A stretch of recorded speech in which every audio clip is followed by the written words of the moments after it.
Sit straight.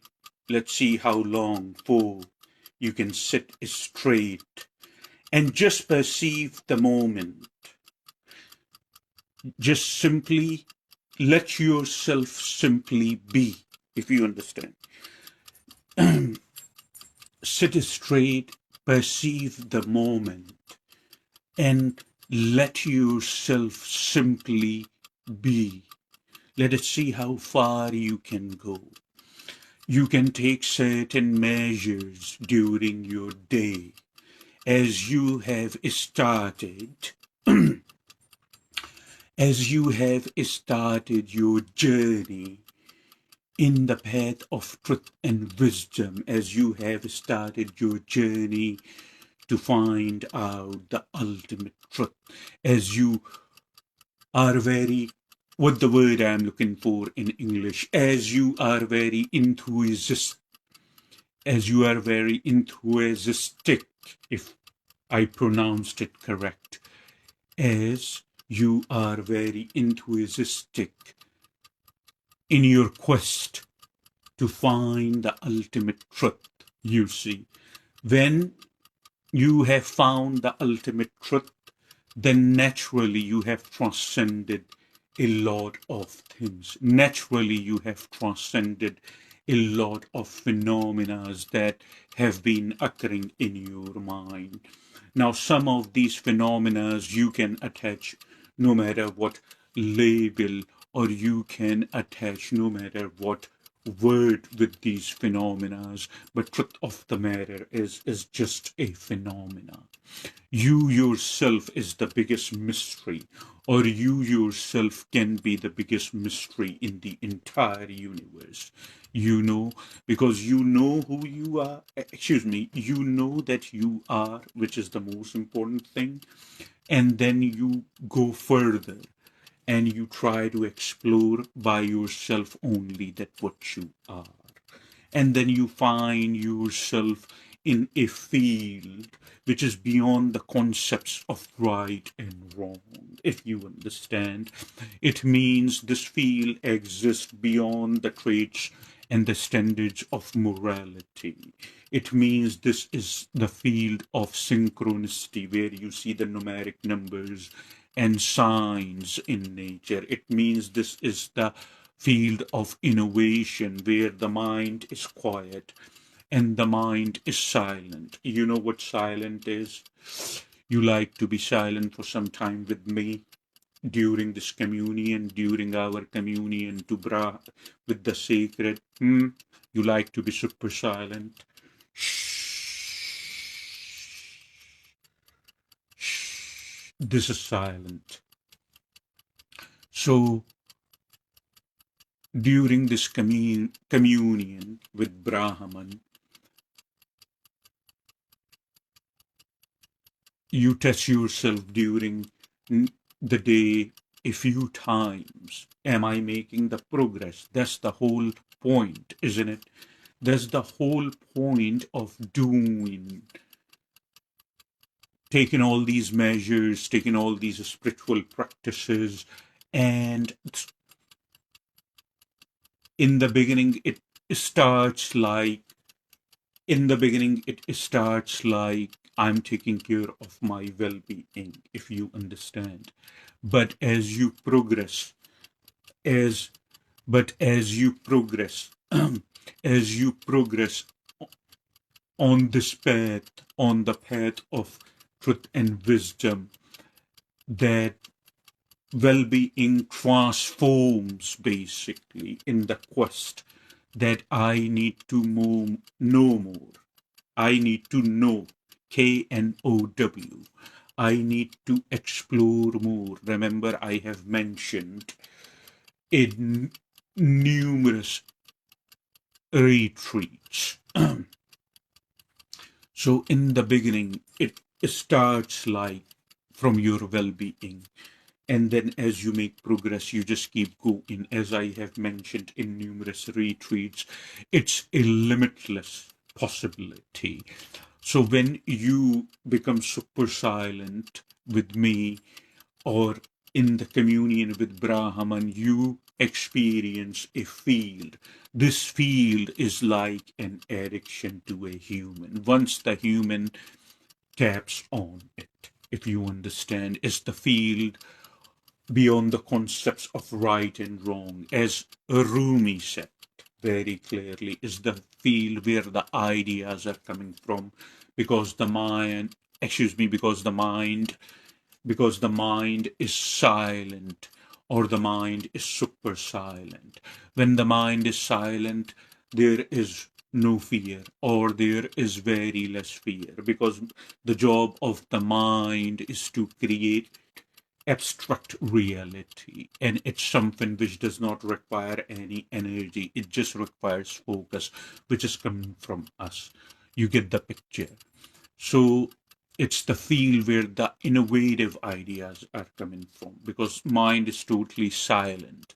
What the expression, or that philosophy, or the statement we say in our spiritual culture, that real thinkers or real philosophers do not think, if you understand. Real thinkers and real philosophers do not think. I mean, take a look at Albert Einstein, a brilliant human being. Brilliant. I mean, he was a gift to that planet in numerous ways. According to Albert Einstein, he said that I do not think of the future, it comes soon. It means every moment that you are considering future is turning into now, isn't it? You just keep chasing the mirage of the future, but you realize with a profound focus that every moment what you are imagining in your mind, future is turning into now. It's very simple.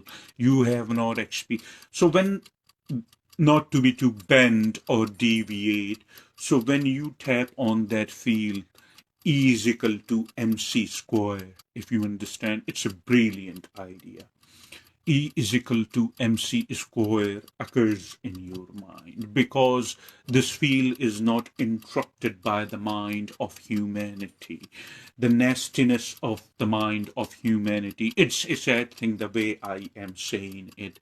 Believe me, I'm not taking no pleasure of saying it, because that's the very reason we are here, we the yogis, we the meditators, and the wise people, and the sannyasis, the rishis, the cavemen. We are here to get you in touch with yourself, the field of synchronicity. When you feel synchronized, you see the signs and you comprehend the signs. You see the signs and you comprehend the signs. You see that you are going basically in accord with the laws of nature, and you feel like that everything is falling together in your way. It's not that everything is falling together in your way.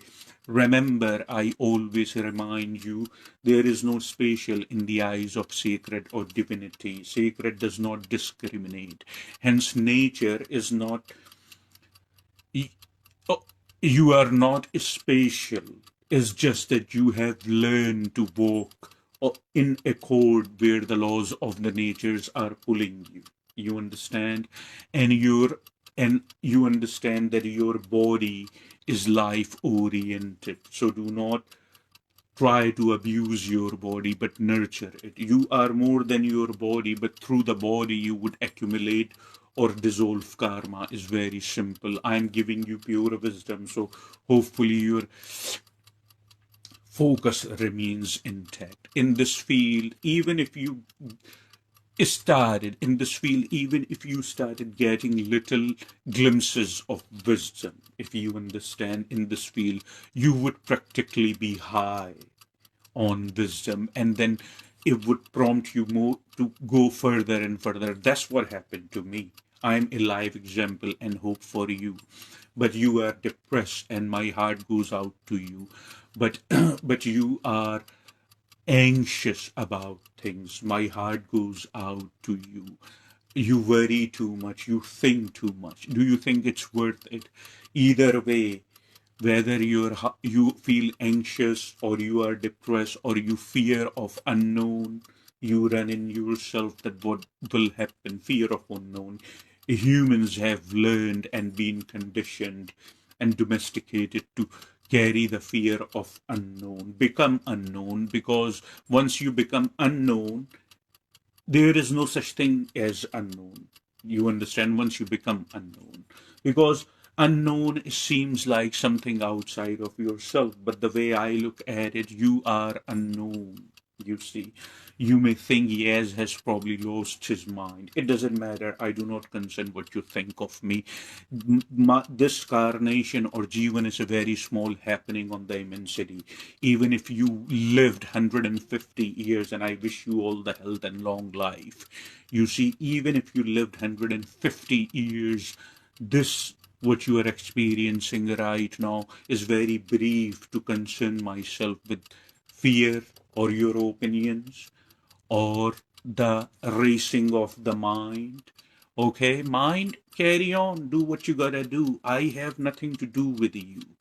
I would only listen to you when you are prompting me against a danger, which is very necessary. That's why listening is important.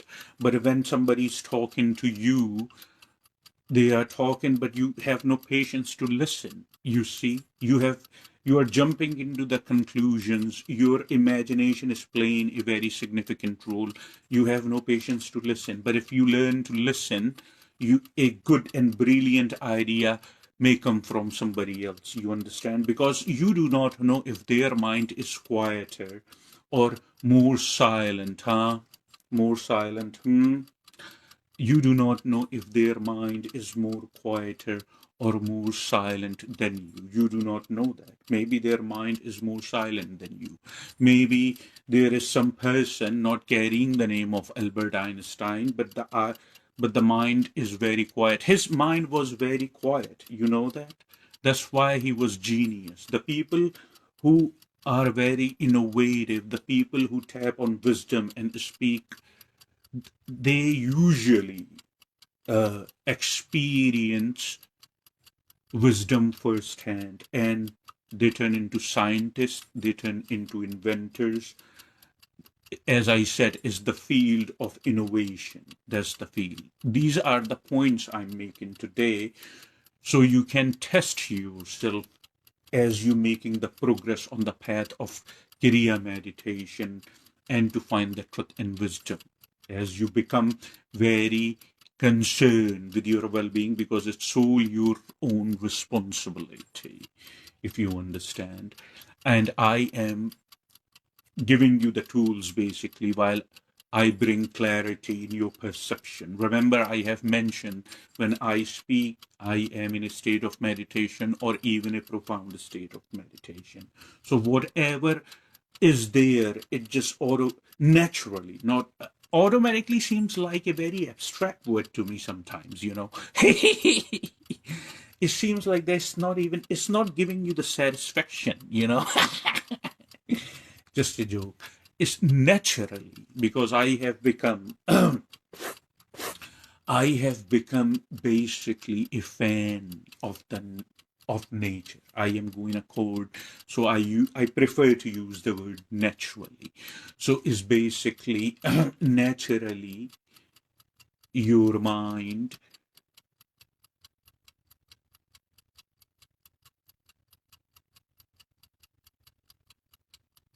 when the mind is relatively silent, it's naturally whatever is there, it comes out.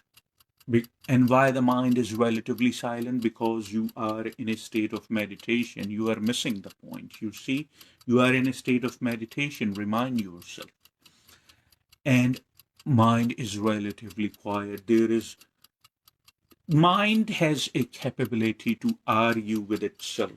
The more distance you create from yourself, the more it would not have the influence of the argument in you, because you would feel like that you can watch its activity, with the word I'm looking for, like a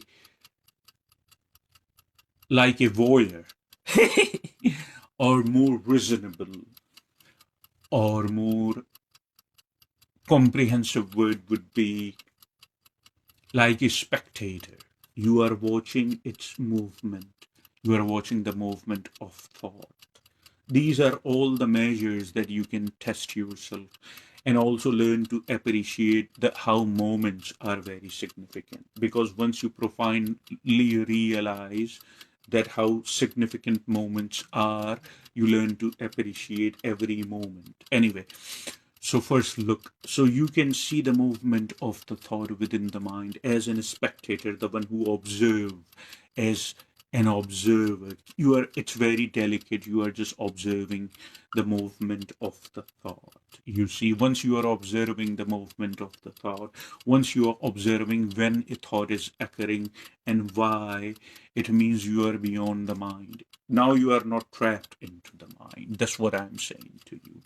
Now you are not trapped in the mind. And then what happens? You just keep going. Then there comes a time you keep tapping little by little in that field. Obviously, that field is not tangible, but that is the field which connects all of us. That is the field which connects. That is the field, the boundless field which connects all of us together. Is limitless field. It's the field which we carry. A part of it, everything in creation, including me and you and all the creatures that you witness, including bugs, means anything that you experience, anything that you experience as a creature. You see, anything which has life in it, or anything which does not even have a life in it. Your idea, if it has life in it, is limited. That's what we understand as narrow band. Your idea is if something is not moving, something is not talking back, or these two basically. If something is not reacting, then it does not have life. No, that's not entirely true. When I go in a profound state of samadhi, I hope your focus is not going haywire because I'm making significant points here. When I go in a state of samadhi, if you understand what I'm saying to you, samadhi is a very profound state. It gets you in touch on the field that we are talking about today, the field of synchronicity, the field of innovation, the field of creation, the field beyond the concepts, uh, the field beyond the concepts, the field beyond the abstract reality, the field beyond the arguments of the mind. And there is no, this field only acknowledges that balance or imbalance. This field only acknowledges, this field have no recognition or acknowledgement of sentiments. It's beyond. No acknowledgement of emotions, no acknowledgement of thoughts, no acknowledgement of your reputation, your image, your name, your color, your gender. All these abstract concepts which been handed over to you, this field has no recognition. That's the most truthful field. You see, it connects all of us and it is limitless. That's why in religious sectors you have heard people say God is omnipresent everywhere without any sense of direction, dimension, and boundary. You see, that is what samadhi is. That when you get in touch with that field, and then what happens? Obviously, when this field is beyond all that, then you have no recognition of the personality. You have no recognition of your designation. You have no recognition of anything which is abstract. You just know that you are. You have no recognition that how people see you or how you are seen in the society, how well or bad you are doing in the society. This field is beyond the concepts of sinner and saint, if you understand. It just knows where there is imbalance, it balances out. It's very simple.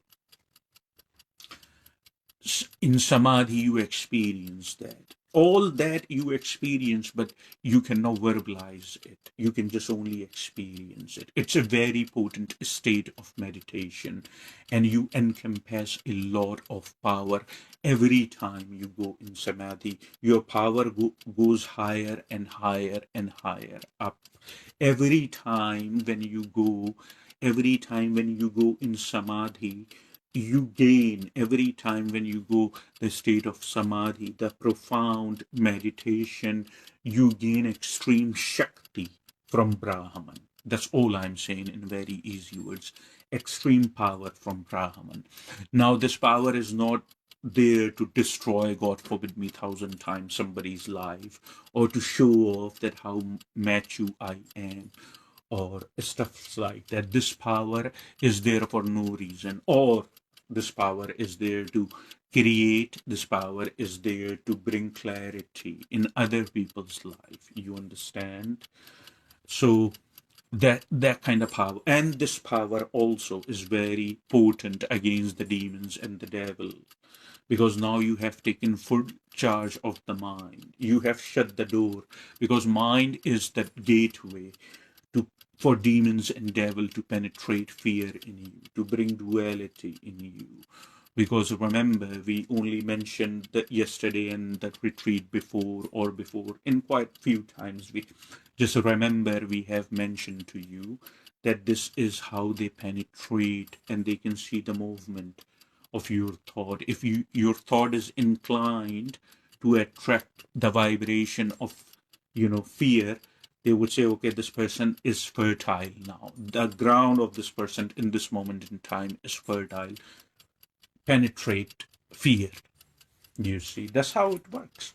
But I, on the other hand, bring clarity, so you are very well equipped and you understand what spirituality is all about. So as you make the progress every day by performing Kriya meditation, test yourself and appreciate time. These are the correct tools during the day. You can do not be obsessed basically to test yourself, but anytime take a look at the time.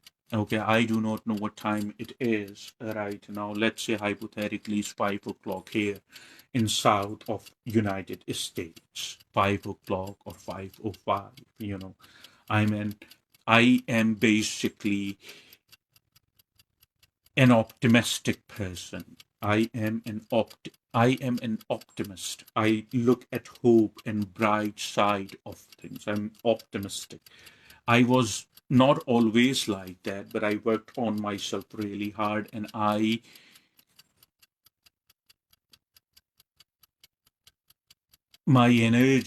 worked on my energy really hard, specifically last 2 decades.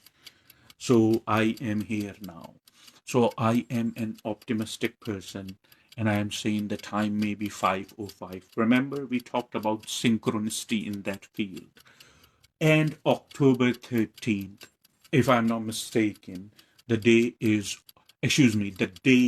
is October 13th, and time is 5:05. This is a new moment. This moment is not going to happen again, you see, and you have never experienced this moment before. See, 5:05, the very minute, the very second, the very moment.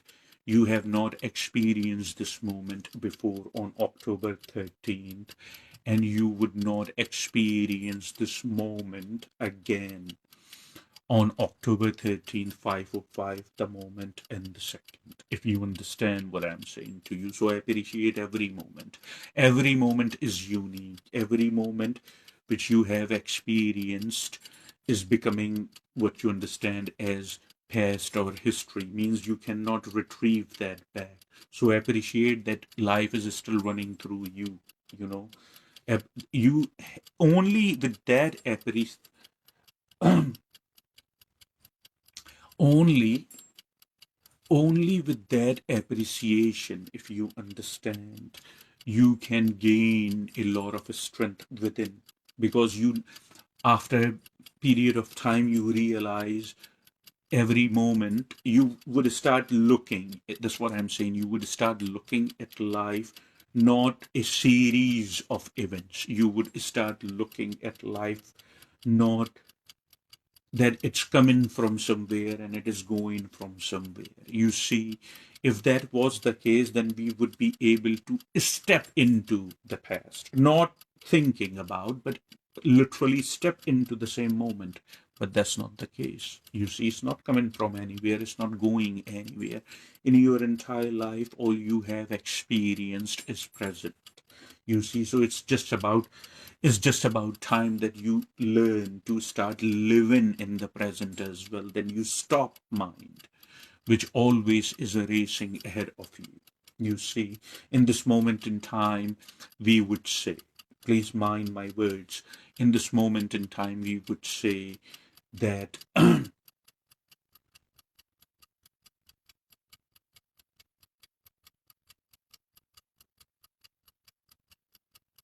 present is all you have in this moment in time. Then present, in as the teaching goes further, you start experiencing present without the bands. Remember the narrow bands and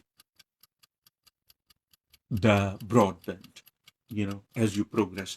Then you do not have more awareness about the experience itself, which is happening around you during the state of meditation, you see.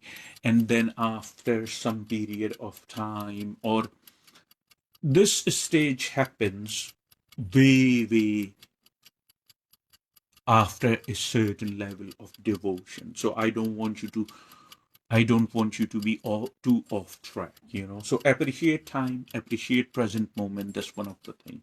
Number two, test yourself by pulling, or when you go into the meditation and your mind becomes relatively silent, see that how fulfilled you feel. The definition of fulfillment. Fulfillment is a state where there is no search of happiness is necessary, or any type of search is necessary.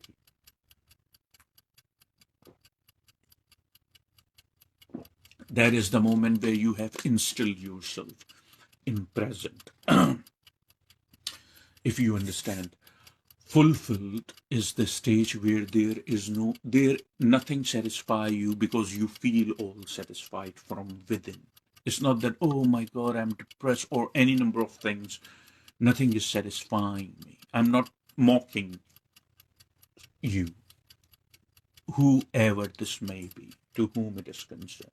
Thus, I do not do that. I'm trying to tell you there is another way, which is far better way than you are right now. All this is happening because what has happened in the past, or what will happen in the future. Past, you cannot go and take and do something about it. It's done. Future, we is subjective. We may or may not see. It just depends. So everything is so fragile. The only thing find the only thing that we find which is real and we can feel, the only thing is this present moment. That's all. Rest is imagination and rest is memory. Right now, when you are in this present moment, that's the only thing which is real for you, is that effect. This moment is the only thing which is real for you. It's effect. So test yourself how fulfilled you feel during any moment. You could check yourself any moment you take. You always are not busy. Do not live in an illusion. You are just mentally occupied. You are very occupied. It's not busy. Do not confuse yourself. It's business. You are just preoccupied. Again, with the things, those things are abstract. But as you grow, but as you grow in your quest, or as you make progress on the path of spirituality, and your well-being,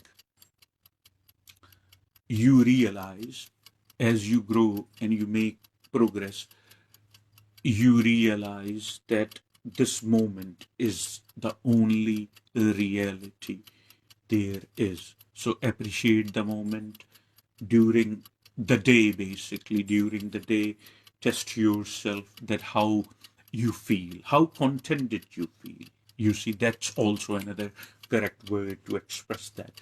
How contented you feel, how content did you feel from within. You see, if you are in the moment and you are not doing anything and you are thinking what I would do next, if you understand, you are thinking what I would do next while you are in the present moment and you are thinking what I would do next. So it means that you are slightly even in a state of compulsion, like your mind is prompting you to be something more than you are experiencing right now. That's how it gets you. It gets you to, it tells you, based on everything that you have gathered, that you must be something more than you are right now. It would satisfy you. This is what mind is talking to you. Mind is saying, I have a lot of experience. You listen to me, you worship me, you subscribe, basically you subscribe so much significance to me. So here I am telling you, doing nothing is a very dangerous thing, you know. That's what the voice of knowledge, or that's what the voice of mind, you see, it's telling you that doing nothing is a very dangerous thing, because if you are not doing anything, mind is not entertained, it's fired. It does not like to be fired. Mind is very scared that now yes or anyone would fire me and I wouldn't have no place to go, because of course they have taken me out. The unnecessary chattering, not the necessary. We are not saying altogether that we must neglect it. No, that would not be wise, that would not be intelligent, because sometimes it tells you things what need to be taken care of in that moment in time, if you understand. So ponder on what I said today. If it is prompting you to become something more than you are experiencing in this moment, do not listen, number one. And number two, keep meditating. It means that you still have to work on your energy. Remember, I didn't say mind, I said on your energy. It means that you still have room to make more and more progress by Kriya meditation, by Kriya yoga, by Karma yoga, the acts of kindness, by sutras, and by gaining wisdom and learn to listen. It means you have to take all those measures. After listening, you can decide what you do with the knowledge. You would have the freedom, but at least you listened. You see, now you have an option.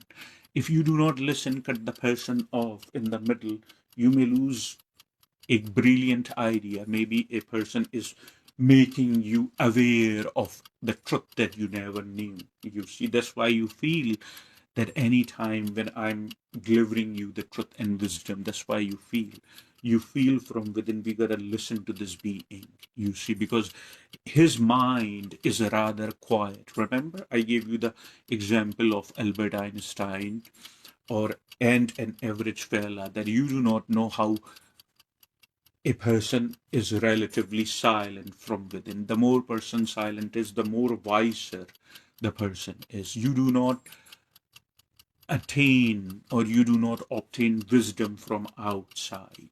As I mentioned, creator or sacred does not discriminate.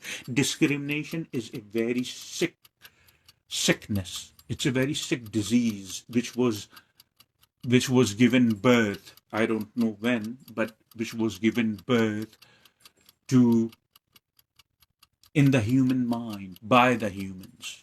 If you do not look like me, I do not like you. If you go against, if you do not agree with me, you are against me. That all that the line, it's been, the line right there is being drawn. The conclusion right there is being formed, if you understand, because there is no patience within. There is always a war going on in the mind. Mind is talking, is the speaker.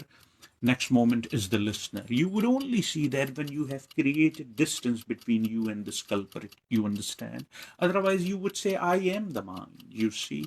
And then you would just keep going. Oh, anyone you see, you want to qualify that person because something inside you yells to feel secure. You know what that is? That is your mind. It's, I want to feel secure. Let's figure this person out real quick.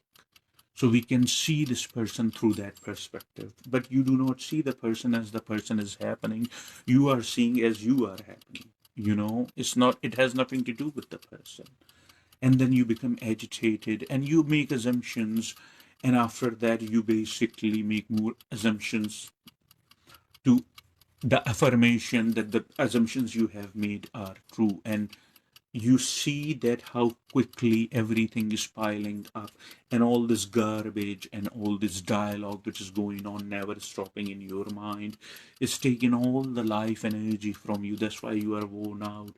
You have no energy to do anything. You see, energy is the thing which keeps you going, but you have no energy. That's why you listen to my words, that his mind, you see, you look at me, you say his mind or her mind, however you want to see me, it's up to you. I do not personally, I have no faith in any type of gender, because gender is abstract too. Make no mistake, you are not a woman, you are not a man. You never were, you never will, you never have. You see, you can find that out personally. You don't need your parents, you don't need your mullah or rabbi, you don't need your teacher, you don't need the people around you to tell you what you are or what you should be doing with your life. No, you don't need all that crap. You can find out uh, personally. You see, in Canada, have you heard of the country? Canada is just right above in United States. And I have been in Canada numerous times when we were living in up north in Washington. Every country has a culture. Canada is more or less like United States, you see, more or less like, it's a beautiful country. It's also a very powerful country, and it's good people, just like good people and bad people everywhere. Here, over there, in India, in South America, in Africa, in China, wherever you go, you would see, because we cannot say the entire nation is bad just because a couple of people turned out to be culprit to you. You cannot find truth through these superstitions. Anyway, I would just keep going and going. So I gotta confine myself. So in Canada, when we went over there was a couple. I personally did not spoke with them. I personally did not speak with them. But I was there. We were spending some time, a few days, like type of vacation or something. And in the winter time, because it snows, it looks very pretty. And I read somewhere over there that a couple, and the lady, she gave birth to a child, you see, which is the course of the nature, if you understand. A lady, there was a couple, and the lady, she gave, and it's a brilliant example. You see, it's a brilliant example that we give the liberty and we give the freedom to people to decide for themselves. And I loved it, and I still remember after a few years, it has not been a long period of time, lady actually gave birth to a baby or a child, however you want to pronounce it. And the parents had the liberty to let the child decide its gender. You see, of course, when the child is born, you can just label the child based on, but the biology, but that's, again, that's something that you are delivering, you see, something which has no proof that it is coming, but they uphold, they upheld the freedom, the liberty to, when the child gains a little more consciousness, and they gave that kind of freedom, an option to the child, that this child, when it gains awareness, would decide whether it wants to be called a male or female. They gave child that freedom to decide. And I personally think of it, it's a beautiful thing. If we were raising our kids, no matter what society you go, if we left the room for them to decide for themselves numerous things, this world that you are experiencing right now as it is would be a far brilliant place, if you understand, far brilliant, beyond your comprehension. Some of this domestication, some of this domestication and some of these conditions are necessary, I understand. But some of the things you do not have to shove in their mouth. You don't decide for somebody. You let them decide for themselves. That's how you let the consciousness or the sense of self-awareness running through your body freely, if you understand what I'm saying to you. I shared with you today not only clarity, but to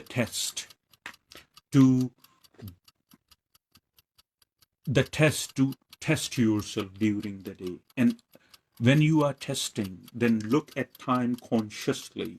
Look at the date, October, whatever the date of October, and look at the time. Say, I have never experienced this moment before. I am not going to experience this moment again. It's a precious moment, and I'm going to admire fully this moment. See what happens. It would bring very pleasant change how you perceive reality. You see, these are the things that I learned not only through my own experience and from other wise people, from the people who were secluded, and they contained entire universe in them. When you spoke with them, if you go into their vicinity, your goosebumps would be like this, your goosebumps, because the energy they encompass and the energy they carry. People say the same thing about me then when we come in your vicinity, and I am grateful and flattered by your beautiful comment. But of course, you have the beauty within you. That's why you are seeing in me, or the energy within you. That's why you are seeing me so energetic and stuff like that. In order to perceive that way, uh, in order to perceive these things around you, you have to be very fertile. You have to have a ground, otherwise you cannot perceive. A person who remains miserable in their entire life cannot perceive love. You know that person would only attract more misery. I can bet my life on it. Anyway, so ponder on the things I mentioned to you. Take the test, how fulfilled I feel. If you are feeling quite fulfilled, if you are feeling fulfilled again, there is no search of any type of happiness. There is no need, no search of any type of activity. There is no promptness in me, which is prompting me to be more something than I am right now. When you have a concrete sense of fulfillment, for the most part, it means you are making progress. You see, this is the test. You have to have that awareness in you. Now, I have brought clarity and I have told you about this. And then, if you do not feel fulfilled as much, if you feel still, then raise the bar of the time while you are performing meditation. Then raise the bar of karma yug, act of kindness, and no reward in return. Just do it. As Nike says on their brand, just do it. That's what we are talking about here. Or raise the bar of reading and comprehending the Vedas as much as you can. Build an interest to read the user manual of your own self. You understand? Basically, build a curiosity within you. Build a desire consciously. Build a desire consciously within you that you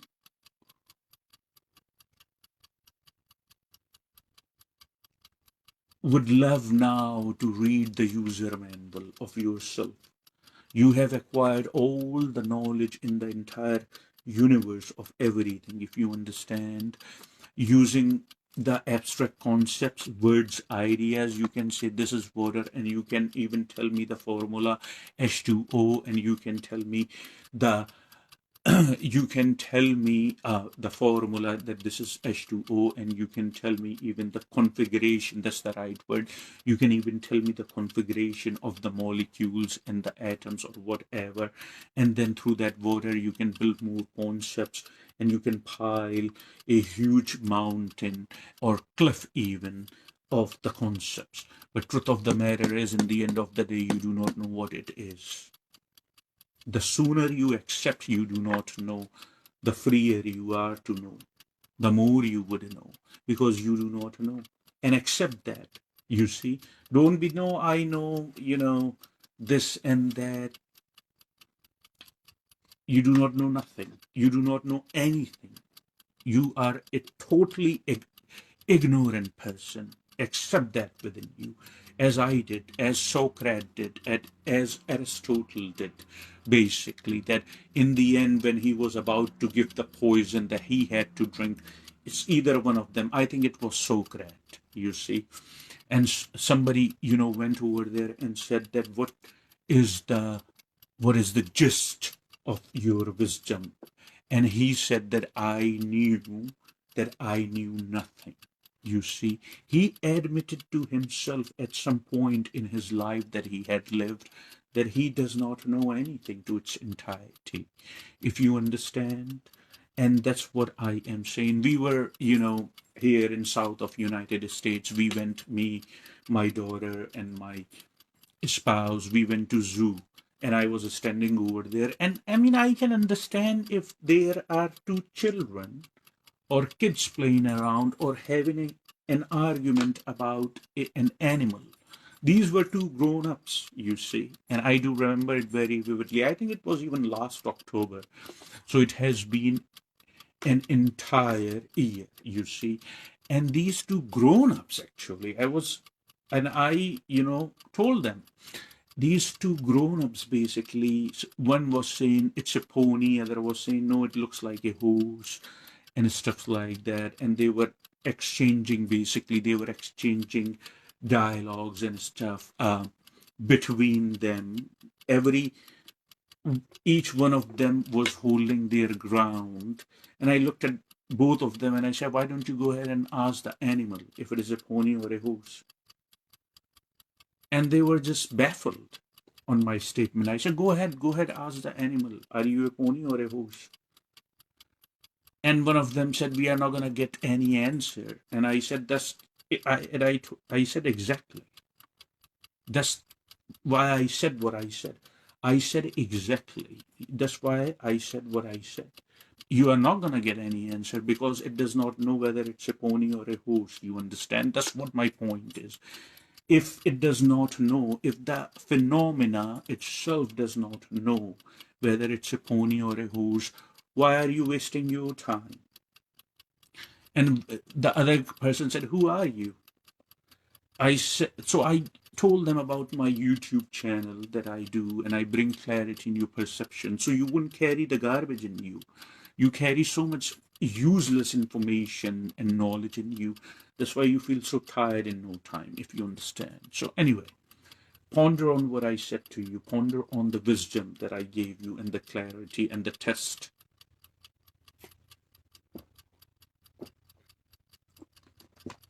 Let's do not go anywhere. Because yes, for the most part, you see my retreats as stories. And for the most part, you see me as a storyteller, isn't it? But just so you know that I love you, no matter who you are, where you are, I love you.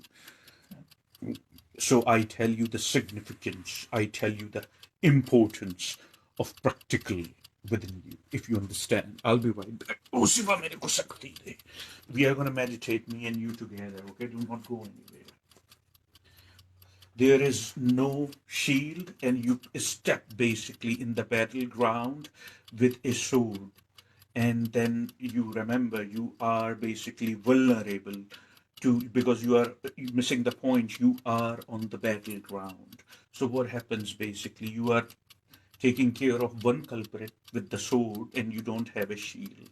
So what happens? Any ally of the culprit can come from nowhere and can hurt you or stab you with the sword. It's an example I'm saying. Just like that, you are on a battleground. Sword is meditation, and sword is basic. Just like that, you are on a battleground. Sword is meditation.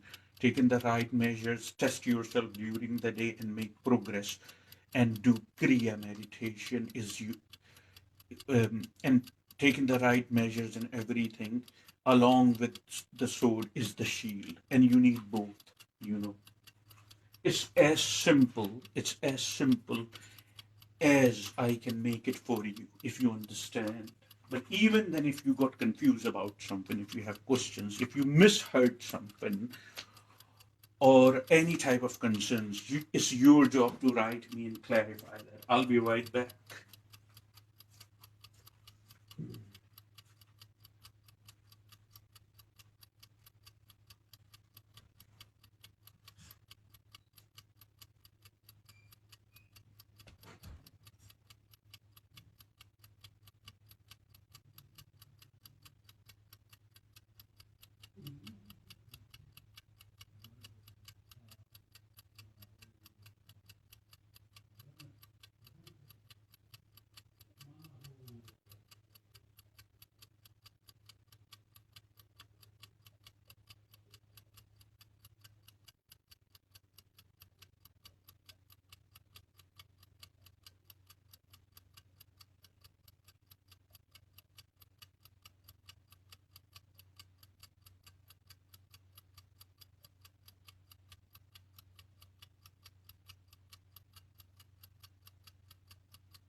Om.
Okay, so keep meditating, okay?